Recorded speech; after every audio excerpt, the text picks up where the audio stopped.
Ma mère a accepté l'ultimatum de mon beau-père de me mettre à la porte pour pouvoir l'épouser. Maintenant, 20 ans plus tard, elle veut emménager chez moi, et je lui ai dit, bouge pas, j'appelle la police.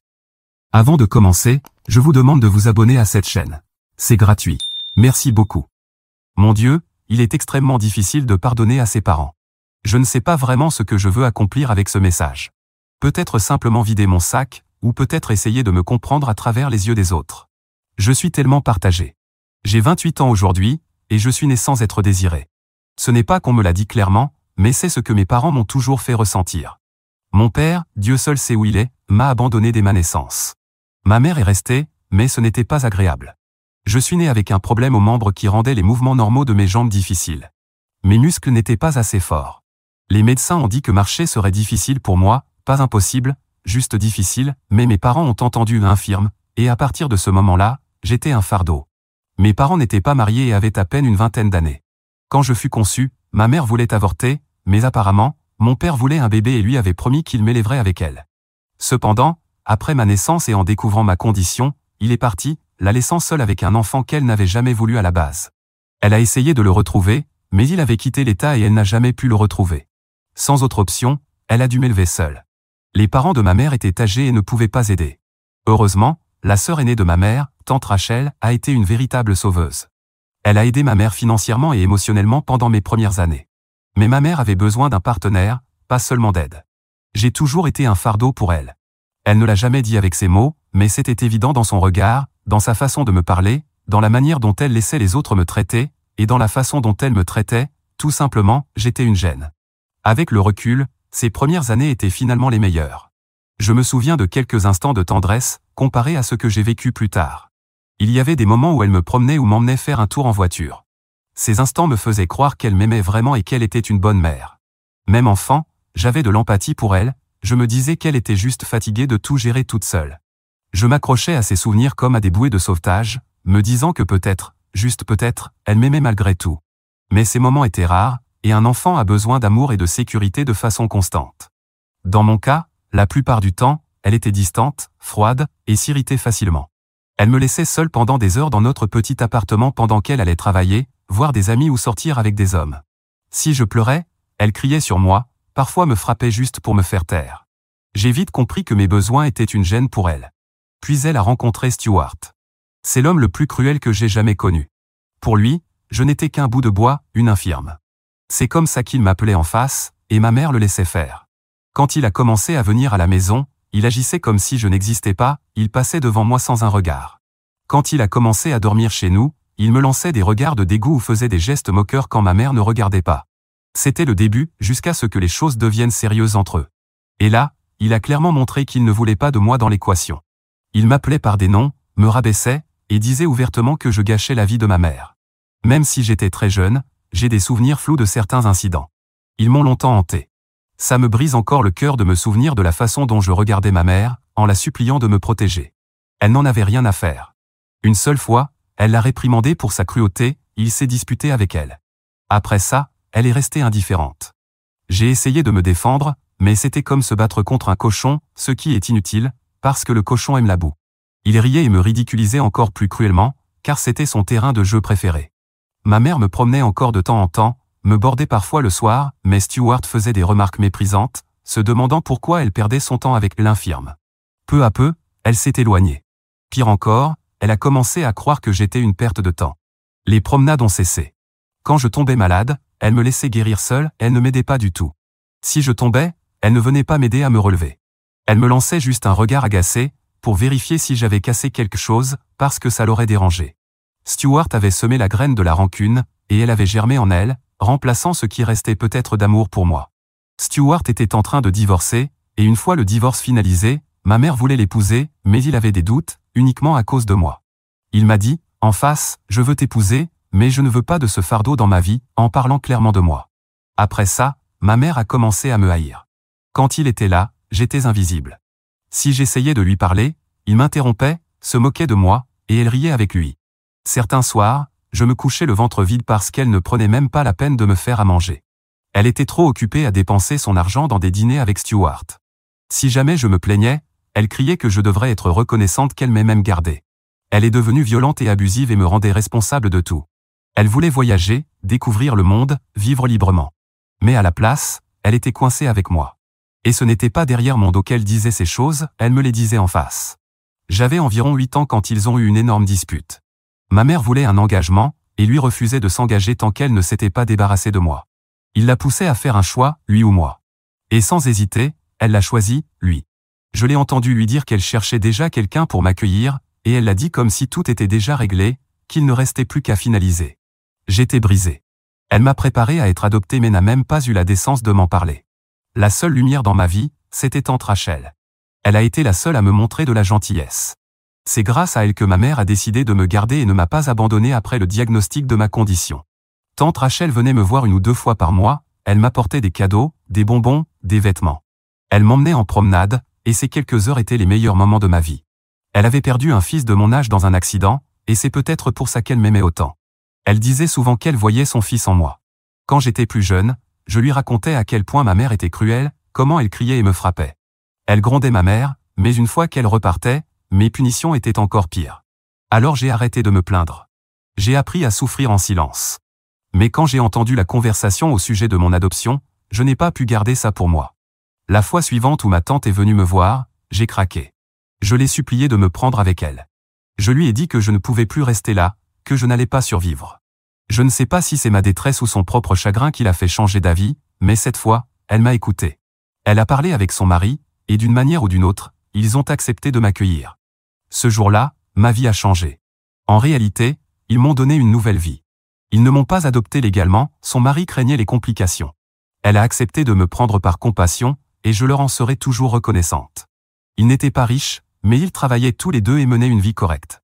Ils m'ont tout donné, j'ai reçu un traitement médical que je n'avais jamais eu auparavant. Le médecin a dit que si j'avais reçu les soins appropriés dès l'enfance, ma condition aurait pu être bien meilleure, si seulement ma mère s'était donné la peine de m'emmener chez un médecin. Mais elle ne l'a jamais fait. Grâce à l'aide de ma tante, j'ai appris à marcher. J'ai toujours une boiterie, j'utilise une canne pour marcher sur les terrains irréguliers, mais je peux faire du vélo, je peux conduire, je peux vivre. Elle m'a envoyé à l'école. Je n'étais pas l'élève la plus brillante, mais je travaillais dur.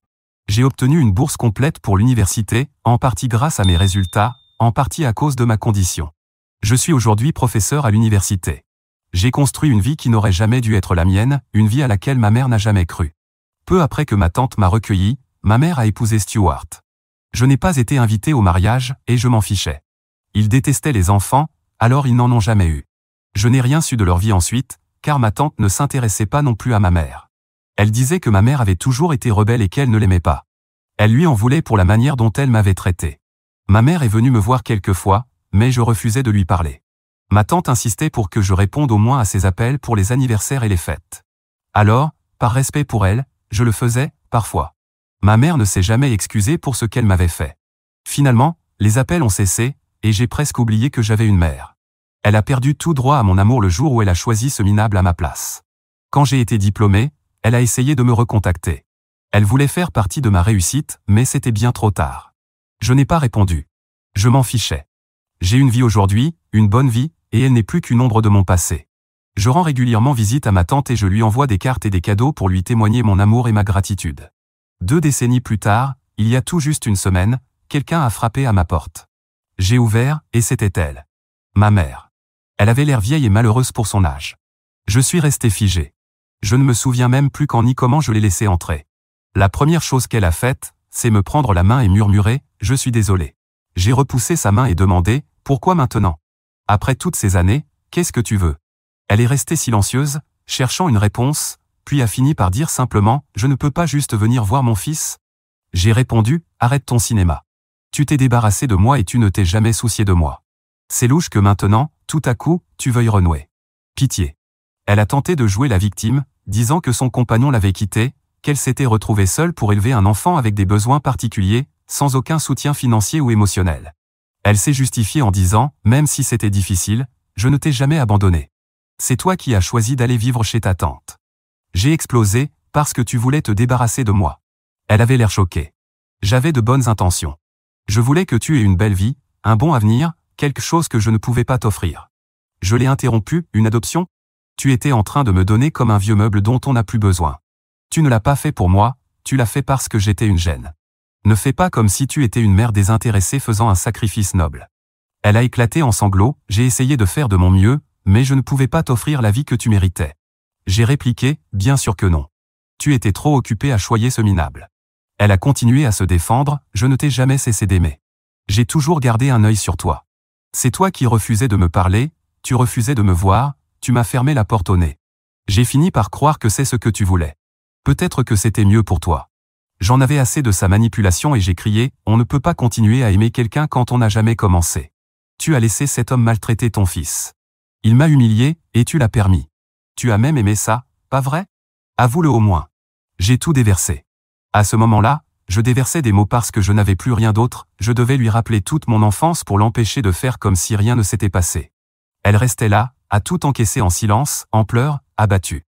Et quand j'ai terminé, elle a dit, je sais que je t'ai échoué. Je t'ai blessé. Mais s'il te plaît, écoute-moi juste une fois. Je ne me cherche pas d'excuses. La vérité, c'est que j'étais jeune et naïve. Je n'avais pas de vrai travail. Ton père m'a trahi, il est parti sans un mot. J'étais vulnérable, désespéré de reprendre le contrôle de ma vie. Tes besoins m'ont submergé. Et je sais que ce n'était pas ta faute, et c'est pour ça que je m'excuse. Je suis désolé. Tellement, tellement désolé.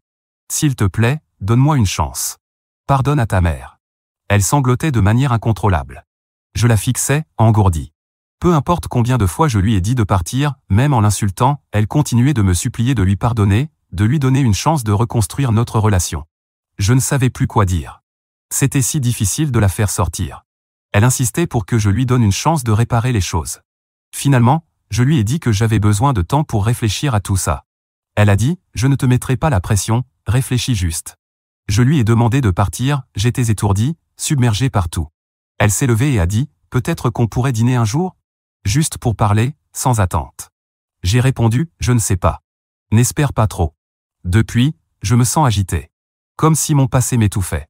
J'ai parlé avec ma tante, et elle m'a suggéré d'essayer de juger ma mère d'un point de vue neutre. Je sais qu'elle a eu ses propres combats. On est tous égoïstes, on ne veut pas porter des fardeaux qu'on n'a pas choisis. Mon père a vraiment été cruel, il a promis de m'élever puis il est parti. Je comprends ses problèmes, mais ça n'efface pas ce qu'elle m'a fait. Une excuse ne peut pas effacer les traumatismes que j'ai vécus. Ma tante m'a dit, tu pourrais essayer de pardonner à ta mère, pour ta propre paix, pour tourner la page de toute cette amertume. La partie logique de moi comprend cela. Elle était jeune, effrayée, seule quand elle m'a eu. Mais l'enfant en moi est encore blessé, et les enfants ne sont pas logiques. Comment une mère peut-elle laisser son enfant être traité comme ça? Je pensais qu'une nuit de sommeil m'apporterait une réponse. Même une semaine plus tard, je ne l'ai toujours pas. Hier, elle m'a envoyé un message, tu voudrais qu'on dîne ensemble? Je n'ai pas répondu, et je suis presque sûr que je ne le ferai pas 99% de mon corps hurle non. Alors je pense que j'ai déjà ma réponse. Mais j'écris ceci quand même, parce que j'ai besoin de vider mon sac. Je ne sais pas, parfois, je me demande s'il existe vraiment des gens comme ma mère, et j'ai besoin de le partager pour croire que c'est réel. C'est comme si je devais me débarrasser de toute cette haine que je porte en moi. Eddie, beaucoup d'entre vous ont commenté que j'avais été trop dur avec ma mère, et que le vrai salaud dans l'histoire, c'était mon père. Les gars, j'admets que c'est lui la racine de tout. S'il ne nous avait pas abandonnés, on aurait peut-être été une famille normale. Je ne lui cherche pas d'excuses, mais comme je ne sais même pas qui il est, ma haine n'a nulle part où aller. Il n'y a pas de visage à détester. Je ne sais pas, c'est difficile à expliquer, mais j'espère que vous comprenez. Je ne sais même pas s'il est vivant ou mort. Pas que ça ait de l'importance. Pour moi, il est mort. Il est hors de l'équation. Ce poste concerne ma relation avec ma mère. Certaines personnes disent que malgré tout, au moins elle ne m'a pas complètement abandonné, et qu'elle m'a élevé pendant quelques années. Et pour ça, je lui suis reconnaissant. Oui, cette dernière phrase était sarcastique. Mise à jour 1. Vous savez quoi? Quand quelque chose ne semble pas juste, c'est que ça ne l'est pas. Un pressentiment me disait que je ne voulais pas la revoir, et j'avais entièrement raison. Après mûre réflexion, je lui ai envoyé un message disant que je lui pardonnais, mais qu'elle devait arrêter de me harceler. Je pensais que ça marquerait la fin de tout ça. Je voulais juste fermer ce chapitre, je ne voulais plus aucun contact avec elle. Elle a proposé un dîner. J'ai répondu, désolé. Je ne veux pas faire semblant qu'on est une famille heureuse maintenant. Je t'ai pardonné non pas parce que je veux que tu fasses partie de ma vie, mais pour avancer et tourner la page de mon passé. Elle a répondu, je comprends. Mais le pardon devrait aussi inclure la réparation des relations brisées. J'ai dit, non.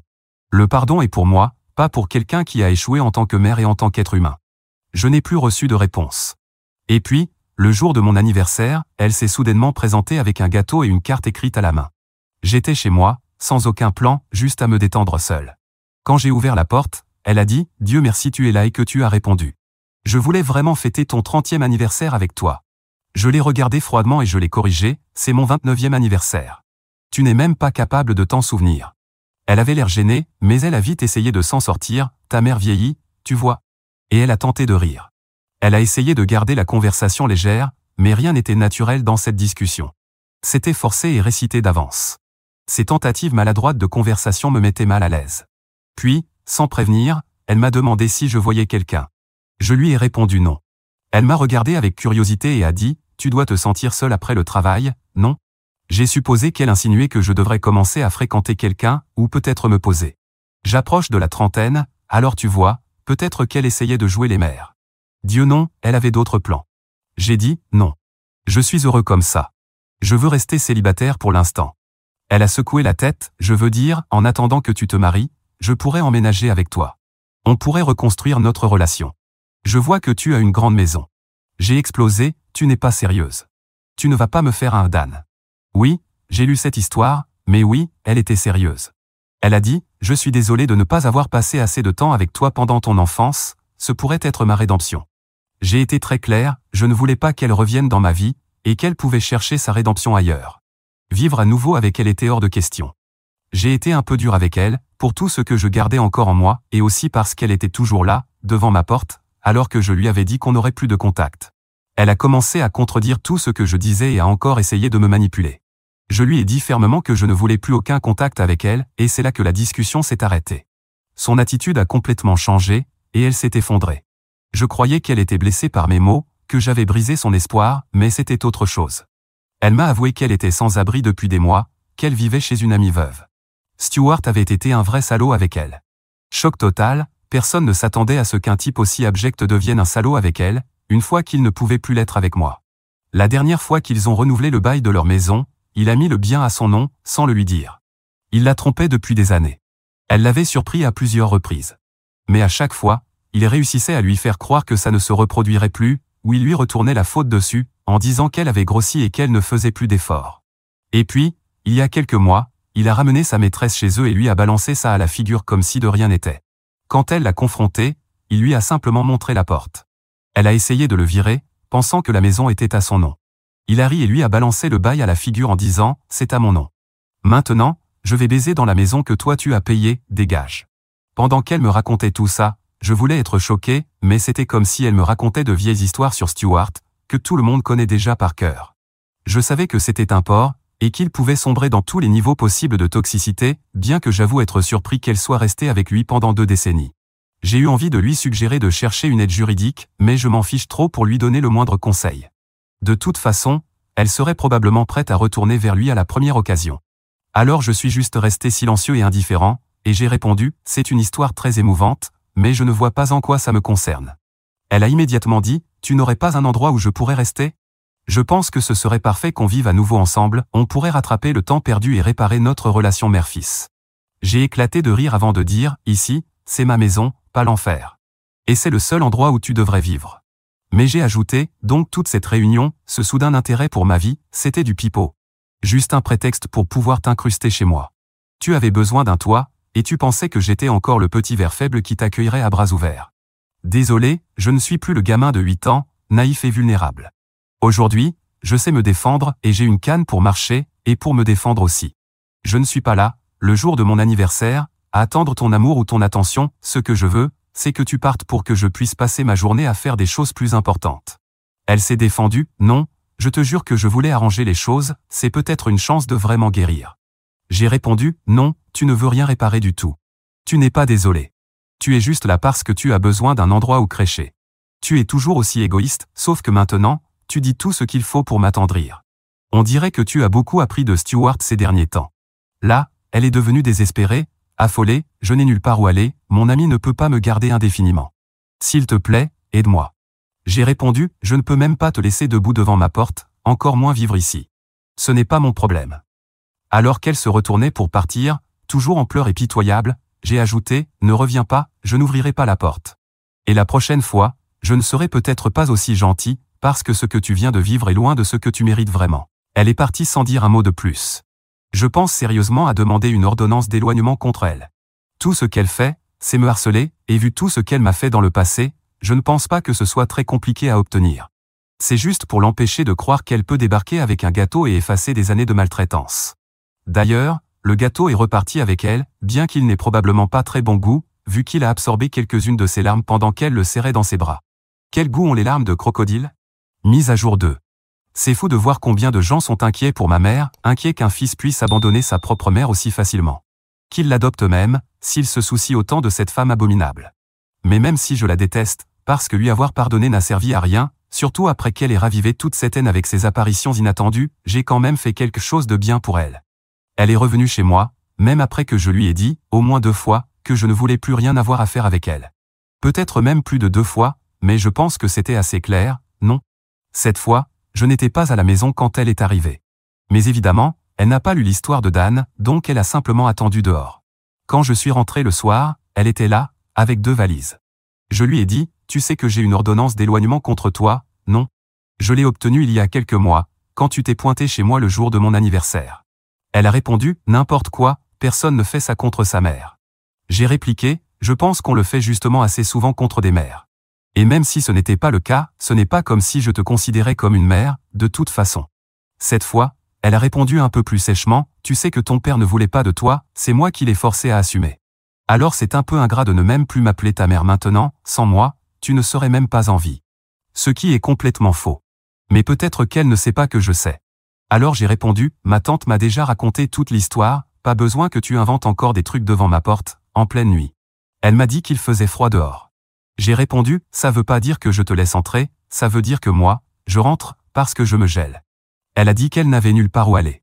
Que Stuart ne s'était pas contenté de la mettre à la porte, mais qu'il lui avait volé de l'argent, profité d'elle, et qu'il l'avait laissée sans rien. Qu'elle n'avait pas travaillé depuis des années, et qu'à son âge, elle ne pouvait plus faire grand-chose, tout lui faisait mal. Elle est dans la 50aine, loin d'être aussi vieille qu'elle le prétend. Mais je pense que Stuart a été encore plus cruel qu'elle ne le laisse entendre, sauf qu'elle est trop fière pour m'avouer que Stuart aime l'amour dur, surtout à genoux. Ma réponse? J'ai eu des problèmes physiques toute ma vie, et ça ne m'a jamais arrêté. Alors peut-être que tu pourrais prendre exemple sur moi, reprendre ta vie en main et dégager de mon perron. Elle a dit que ce ne serait que pour quelques nuits, juste le temps de trouver un ami ou un membre de la famille hors de la ville pour l'héberger. J'ai répondu qu'il y avait peut-être quelque chose que je pouvais faire, mais qu'elle devait attendre là, pendant que je rentrais me mettre à l'aise et passer quelques coups de fil. Et donc, elle a attendu. Pendant que je me changeais pour enfiler quelque chose de plus confortable, j'ai appelé la police. Donc oui, à tous ceux qui défendent ma mère, la victime de personne, je lui ai trouvé un endroit où dormir, quelques jours au poste, pour avoir violé l'ordonnance d'éloignement. Personne n'a payé sa caution, mais quelqu'un lui a envoyé de l'argent pour qu'elle quitte la ville, parce qu'après avoir passé ces quelques jours en détention, elle a disparu complètement. Je ne sais pas où elle est, et je m'en fiche. Tout ce que je sais, c'est que ça fait 2 mois que je ne l'ai pas revue.